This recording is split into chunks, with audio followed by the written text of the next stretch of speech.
Hi, it's Leah Richeimer for the Ladies Talk Show. We are on chapter 4, page 87 in the Ladies Talk Show, in the Ladies Talk of Marriage Secrets book by Leah Richeimer from Art Scroll. Okay, fine. We are on page 87 and we're going to go, we have 2 sections and then we're going to go back. We have a lot of questions on tap, so we're going to try and get through them all today. Bringing out the best in someone. Don't we all want to bring out the best in ourselves too? Okay, but let's say Orna, this is from Changing Your Husband last week, from the last week's show. So let's say Orna analyzed this issue and determines her husband was late and she kept harping on it, and determines that this is one of her true top needs, to have her husband be on time. To her, it comes down to consideration and dependability. So she recognizes that it is actually worth putting near the top of her needs list. Fine, that is her right and privilege. But she must also realize that she has a very small number of items to choose in terms of what her needs are. And choosing this battle means she necessarily must remove other items from her list. She must choose very wisely which needs she's going to work on. To try to motivate her husband in this area will be extremely challenging, as the problem likely predates her by many years. He's always been late his whole life or whatever.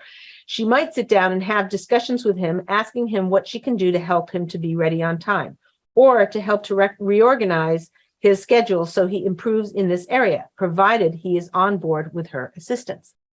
We all know that you can't change anyone but yourself, but you can certainly bring out the best in someone. All of our actions evoke either negative or positive responses from those around us, especially our husbands. You can't necessarily change someone, but by changing yourself to avoid evoking negative responses, you may see the kind. I'm really having a hard time today. Hello, I need more coffee. I don't drink coffee. I don't like coffee. I actually love the smell of coffee, but I can't stand the taste of it. Isn't that weird? Very bizarre. Okay, just a little known fact that nobody cares about. Go on, Leah. Come on, let's go. Okay, sorry. You can't necessarily change someone, but by changing yourself to avoid evoking negative responses, you may see the kind of changes that you want. If we handle things thoughtfully and carefully, it can make a big difference in the responses we get. In Orna's case, if every time Ronnie is late, Orna rolls her eyes, berates him, or grits her teeth while she taps her foot waiting, that's not going to engender much cooperation. But if instead she were to really work on herself, both the attitude that shows Ronnie at the time, as well as improving her actions, perhaps by waiting patiently, reading a book, or saying nothing, her odds would go up by a wide margin. Or maybe making him a coffee for the road, or making him a coffee for the road and acting as loving as possible. There certainly are things that Orna can do that can greatly increase her chances of success, even though she can't necessarily change him. She is the one changing, and he just might be more amenable to changing in order to please her. So it's kind of a subtle, small little things that she's going to be doing instead of pointing the finger at him and putting him in defensive.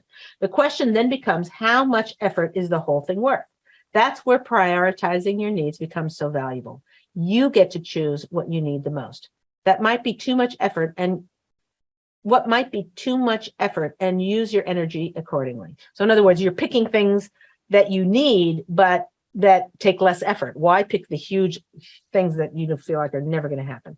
There are obviously no guarantees about the results here. What we do our hashtag effort, and the rest is up to Hashem. But by thinking this through clearly, we can greatly increase our chances of success. Is it worth it? Again, this is the last section. Okay, and then we're going to take questions from everybody. Again, Orna has to weigh the potential gains against the challenge of confronting him and making him have to work so hard to make her happy, in an area that does not come easily to him. She has to know herself and her husband to gauge whether this will even be a fruitful effort in the first place. Who wants to put in months or years of effort and fail? Going through this mental exercise is often enough for many women to recognize that some things just aren't worth it. Sometimes the husband's nature is his nature, and it's better all around to accept him for who he is. And if that's the case, why not bump up the happiness in everyone's life and just stop nagging and feeling aggravated about it? Expend your energy instead on working on your needs that have a much better chance of success. Prioritizing your needs will help you to drop all of the lesser needs or wants and allow you to work on getting what you truly, truly need. That gives you the best odds of having more contentment in your marriage. Sarah Rigler teaches us that the basic principle behind all spiritual growth is that the only person you can change is yourself. Most of the women who join my Kesher Wife Work webinar, this is Sarah Rigler's still speaking. Most of the women who join my Kesher Wife webinar start out wanting to learn how to change their husbands. But a Jewish woman who has emunah, who really believes Ein Od Milvado, that means God is the only entity in the world. I don't know if that's the right translation. It's above my pay grade. Okay, it's all Hashem. It's all Hashem. Oh, maybe that's how it's translated. Okay, realizes that the challenges in her marriage and her life come from HaKadosh Baruch Hu for her spiritual benefit. Our souls come down into this physical world to do a tikkun, rectification, and marriage provides the best opportunity to accomplish that spiritual goal. This is still Sarah speaking. When a wife works on herself to grow spiritually, she becomes the victor, not the victim, and both she and her marriage win. Powerful. The bottom line is, by gaining clarity and prioritizing our own needs, we can truly let go of so many wants that have zero chance of making us happy and focus our efforts instead on those areas that can. The greatest gift in the world that you can give to your husband is to allow him to give to you, to satisfy your needs, and then for you to acknowledge his gifts. We see from our sources above that the greatest way to have your husband love you more is for him to give you more. And the more he gives to you and the more you are able to receive it, the more he will love you and cherish you. Okay, ladies, that was the end of chapter 4. Okay, questions? Okay. So we have a question from Rivka. Okay. Should our husbands also narrow down their 3 main needs? Is it just as important for them, or do they work differently? Excellent question. It might be valuable. I mean, good luck. I don't think you're going to get a husband doing this type of, relationship exercises. You might. Good question. It's funny, I never got it before. My thinking is that I don't know how much good would come from knowing what your husband's deepest needs are. I think a wife naturally, in other words, I think a husband isn't usually throwing all his wants at the woman and saying, "Oh, I want a new car, and I want a new shaitel, and I want the," it's usually he's not really throwing all his wants at her, and I think she knows his deepest needs. Like, hopefully, if she's married for 2 to 5 years or whatever, she knows that he likes dinner on time, or he feels upset when she undermines him in front of other people, or just trying to think if that's worthy of an exercise. I guess I don't see much of a downside of it unless the husband totally doesn't want to do it. Maybe, on second thought, I'm thinking, to have it actually verbalized what his deepest needs are, maybe that'll help her to meet his needs more. So maybe there's no downside to it. I guess I would say the work of this book, of Marriage Secrets and of our Masorah, is for a woman to know her own needs so that she can let go of her wants and make her husband's life easier, make her life easier, and then to get her needs, her deep needs met, which will make her 10 times happier than she currently is today. Okay. So that's really what we're working on. If as a side thing, as an extra thing or whatever, she wants to do this exercise with her husband, or have her husband do it, or do it with him, or work on it herself, maybe not even with him, but try and really cogitate and introspect and try and figure out what his needs are, that actually, I don't see any downside to it, but it's not the core work. I want to stick to this core work because I want you to have your needs met. I'll tell you why. Besides the fact that I want you to be happy, I also want your husband to be happy. And if you don't know what your needs are, he won't know what your needs are. And he'll be running like a chicken, like a vending machine, trying to keep all your wants and all your needs and all your demands. And he'll never win that battle. He'll likely give up trying, and you will not be happy. So the happier you are, knowing your needs makes you happier and happier. And the happier you are, the happier the family is, the better shalom you're going to have in your home. And it starts with really deeply knowing what your needs are and letting all the other wants dissipate, be less. Not that you won't get them met, but that you'll have your deep core needs met. Very good question. Okay, go to the next one. Okay, we have one from Sima. who says, I think my husband cares too much about my emotional needs to the point where he tries to be home as much as possible, not because he wants to be, but because he's worried I'll get lonely being home without him, and that my mental health will have a toll taken on it. I've tried explaining to him that I'm okay being home without him, but the truth is, of course, I would rather him be home with me, and it shows. Is this codependency, or is this a call for therapy? Don't fix what ain't broke. You know? So the thing is, if it's causing him to lose money at work and or it's dysfunctional, or he's there and he's not getting what he needs to get done in his life, you know, and it's causing problems, then yeah, maybe therapy, or figure out, I don't know if it's codependency, that's above my pay grade. I don't know. I'm not a clinical licensed psychiatrist, so I don't know the answer to that. But if there's no downside to it, you enjoy it more, and he feels like he's doing something kind for you, there's beautiful. It's beautiful. Don't fix what ain't broke. But again, if it's causing any disruption to normal life, or Parnassa wise, or him feeling a sense of accomplishment in his life and building what he, you know, men are builders, you know, and he needs to build, and it's stopping him from doing that, then that could be a problem. And then, you know, it could be that you just discuss it and make a life change based on that, and, you know, make okay, and so let's say he was home 4 hours a day. I'm making this up, you know, he's home 4 hours a day. So you say, okay, you're home, instead you're home for 2 hours a day, so you can get your stuff done and build over there. But twice during those 2 hours, you call me or text me and say, how you doing? You know, or email me. I don't know what people flip phones, you know, somehow communicate, you know, that could be a compromise. I'm just brainstorming different creative ideas so that but you understand the principle is, if it ain't broke, don't fix it. But if it does need tweaks, you can sometimes work them out yourself. And if you can't, then you do need a third party. Excellent question. Okay, Ilana, next. Okay, Tehila says, what if meeting one of my needs is hurtful to my husband? For example, I need a lot of emotional support and quality time. My husband meets this need tremendously. He's amazing, but he feels like it prevents him from doing more. It's similar to what we were just saying, but he feels like it prevents him. What did you say? What? I missed the little side comment. I said it's similar to the previous question about that. Yeah. But he feels like it prevents him from doing more of the things he wants to do, like hobbies, spending time with friends, spending time outside the home, etc. He says his friends don't consider their wives' emotional well-being half as much as he does, and he sees they suffer from a lot more shell and bias issues than we do. However, he's also a bit jealous that they're pursuing more of the things they want to do than he does. Tell him in the eyes of God, he's good. Okay. And tell him that, you know, one thing that might be good is that they could do some of the things he likes to do.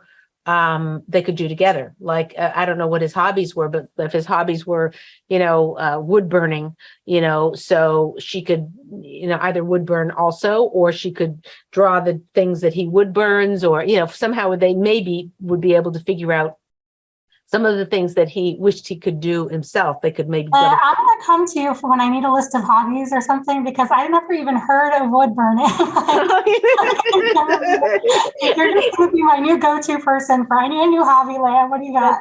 No, I'm totally into hobbies, because I've always felt like the kids need them, because they need other outlets for their thing or whatever. Yeah, so good. I'm happy to be that for you. But no, wood burning is really fun. Actually, you know what's the best part about it? It smells.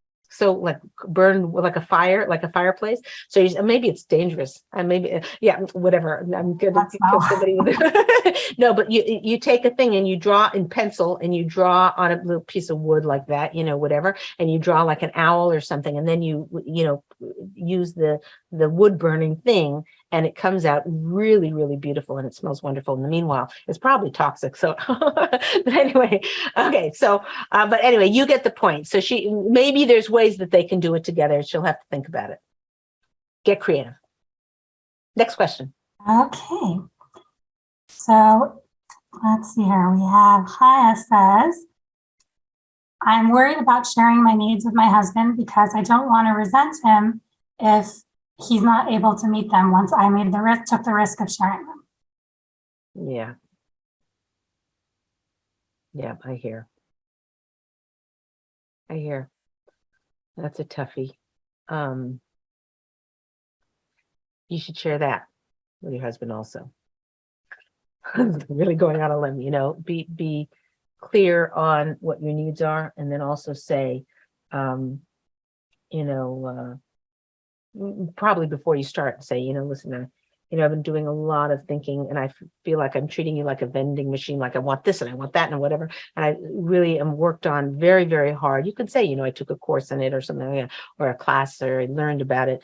And I really worked hard to figure out what my needs are. And so that I don't make you, feel, so I can have the satisfaction of getting my needs met, and you can have the satisfaction of meeting my needs, which I think you probably feel like we've been married, whatever it's been, 11 years. I feel like you always think I'm disappointed with you. And once you figure out what your needs are and you meet them, then I'll be able to give you the satisfaction that you deserve as my husband. So this process, I think, is a very good one. But I'm going to own up. I feel really bad because I feel like if I share them with you, and you don't make efforts, you don't have to meet them 24/7 right the day I tell them to. But if I share them with you and you don't take them seriously, or don't at least try, or don't effort, I feel like I'm going to be crushed. So I really don't know what to do. Again, you're putting the problem in his hands. I don't know what to do. How do you think we should handle this? And let him hear what he's going to say. He might say, I hear, better not to share them with me. Who knows what he's going to say, or he'll say, oh, I hear that. All I can do is try, though. What if I don't, I don't want to fail you. I would like to meet your needs, but I feel like, what if they're too high of a demand? And what if it's too hard for me? And, can we ease into it slowly? Maybe, you know what, dear, why don't you just tell me one of them? And let's work on one at a time.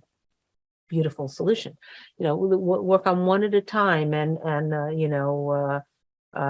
then once you feel reasonably that you see the efforts, then you'll start with the easiest one. This is Rev Yerucham. He always said, is it Rev Yerucham or Rev Volby? I can't remember.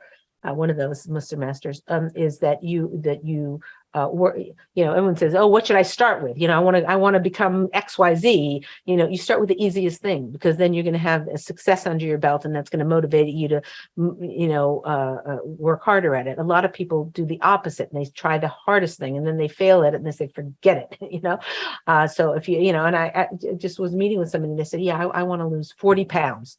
I'm like, forget it. Lose 5. Have your goal be 5 pounds this year. Zehu, that's it. Start little. We know this from Rosh Hashanah, all the learning that we learned about starting small and making it smaller and smaller. There's 1 pound this year, Anyway, so maybe have a compromise and say, listen, I'm feeling very vulnerable, and I want to share it with you, and I want your support in it, but I'm worried about it. How about I'll share with you one, and we'll see how it goes, But again, your best bet is to put the whole thing in your husband's lap and say, what do you think we should do? That because then both he's going to come up with an idea maybe you didn't think of. And even still, whatever he says, he's bought into it because he thought of it. This is called B'nai Sarah. It's called it's called using the woman's intuition to be able to have a husband who moves in the direction, that the wife has influence, and we have wisdom that we need to share. And but if it's done, you should do this, whatever, is backfire, yuck, ick, control, power, yuck. But if you ease him into it and get him to think of the idea himself and to come up with it, oh, we shouldn't tell this in front of Adam.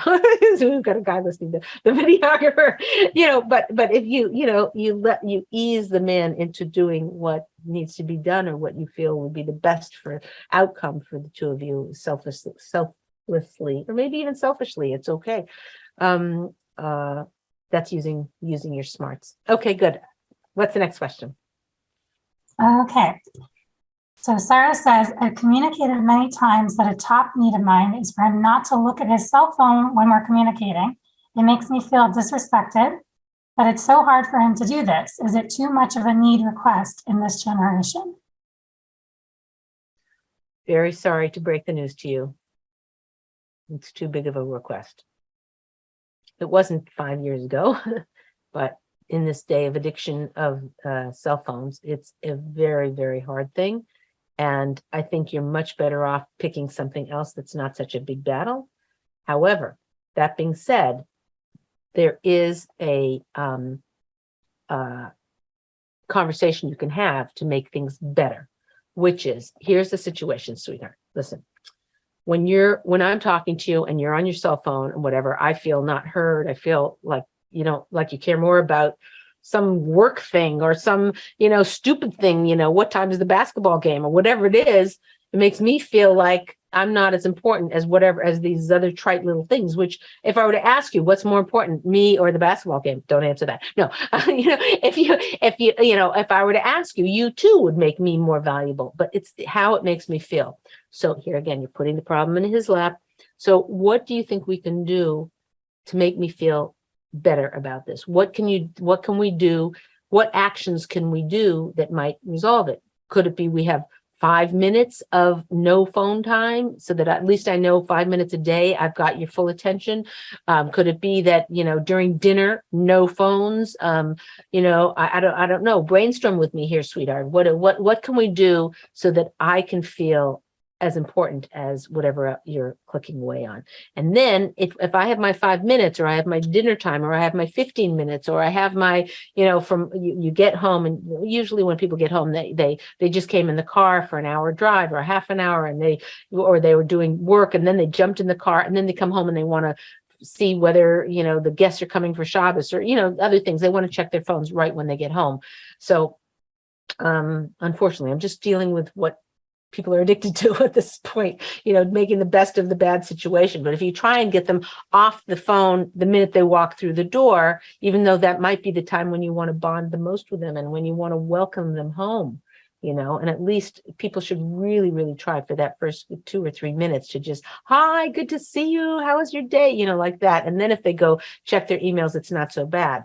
But if you say, listen, if you have the first half an hour from when you get home after a quick welcome home, if you have that doing your emails and checking your phone, then I have 20 minutes or half an hour of you not being on your phone? So if you make these types of compromises and deals, understand, rather than being upset and angry and resentful of that, make allowances for it. I think that's the only thing I've been able to see works in this day and age. Unfortunately, it's a little bit of a tragedy. And I don't know if people are quite aware that the cell phone industry people hired the people out of Vegas who get people addicted to slot machines, of ching, ching, ching, where they win the cherries and whatever. They have a science for a computer way of, first you have to have no change. Then you have to win, $15. Then you have to win $18. Then you'll put all that money back, and then $10.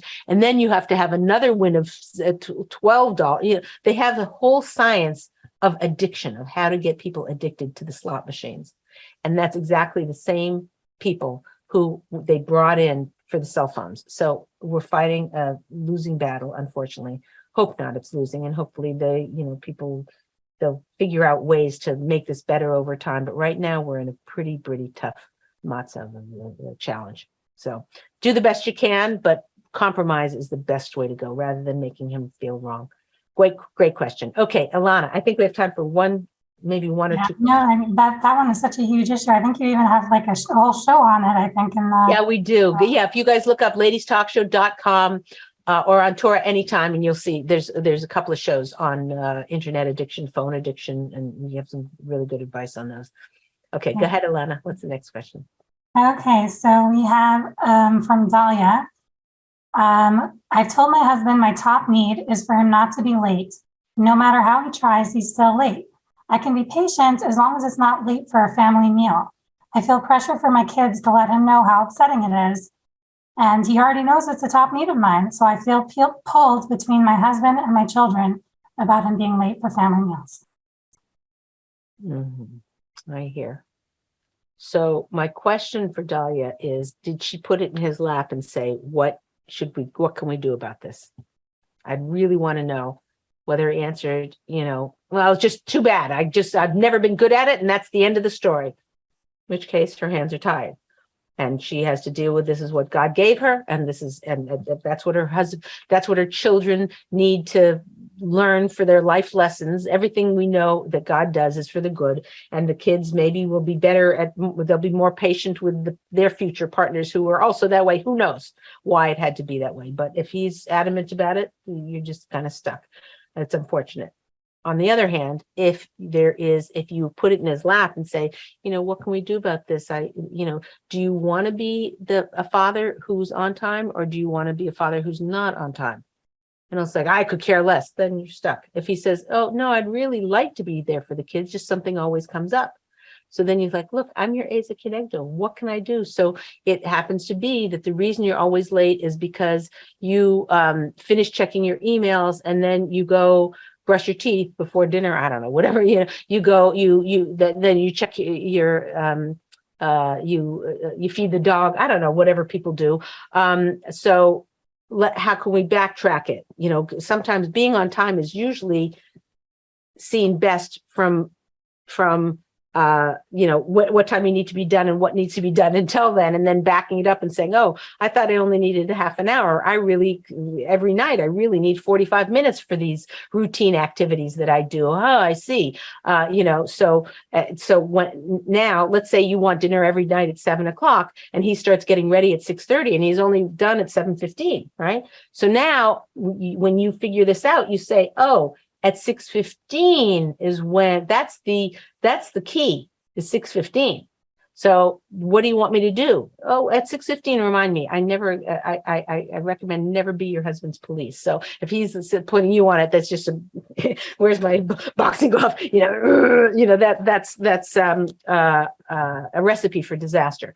But and if he says that, you might say something like, listen, why don't you put a dinger on your phone? So at 6:15, it's making all kinds of alarms. And at 6:18, it's making an alarm. And at 6:21, it's making an alarm, so that those alarms are telling you, in order to be at dinner at 7, I need to start my routine of everything I need to finish before then.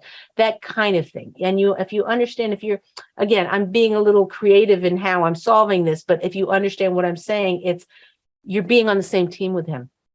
The two of you are figuring out, here's an issue in the family that we'd like to solve. It's not you against him and you're trying to get him to do your way and control him and you're, whatever, because your husband always comes first over the kids. Always, always, always. And there's a lot of classes I teach about this. We're going to get into it more, but you just have to know from the get-go, the husband always comes before your children. So in this case, if your kids are to lose out, you have to make the best of it and say, well, Daddy's busy. He works so hard every day. We can start, eating our salads and give everybody toothpicks, and they'll have to eat the corn on the cob, or the canned corn, and they start eating with a toothpick, so that takes them 15 minutes. They'll all be giggling and laughing. And then by the time he comes to dinner at 7:15, then you bring the chicken out, so you figure out creative ways to work around it so it doesn't damage the kids and make it part of your routine. But on top of that, you can also have a conversation and a connection with your husband where you can work it out and try to get creative and how to help him to meet your need of being on time. But don't put it all on him and think he's going to magically become a person after a whole lifetime of being late, that he's going to be able to do that. You can support him in meeting your needs the best. Is that clear? You got it? Okay, good. Okay, I think we're out of time. Let me just quickly give the homework for this. This is try this at home. The big thing here to do is to put something in your husband's lap. Rather than feeling it's all on you and you're trying to solve the problem, put the issue in your husband's lap and let him work together with you to solve it. That's your homework for the week. Try it, and hopefully you'll have a lot of success because you'll feel like partners instead of at each other. Okay, it's Leah Richeimer for the Ladies Talk Show. We'll see you next week.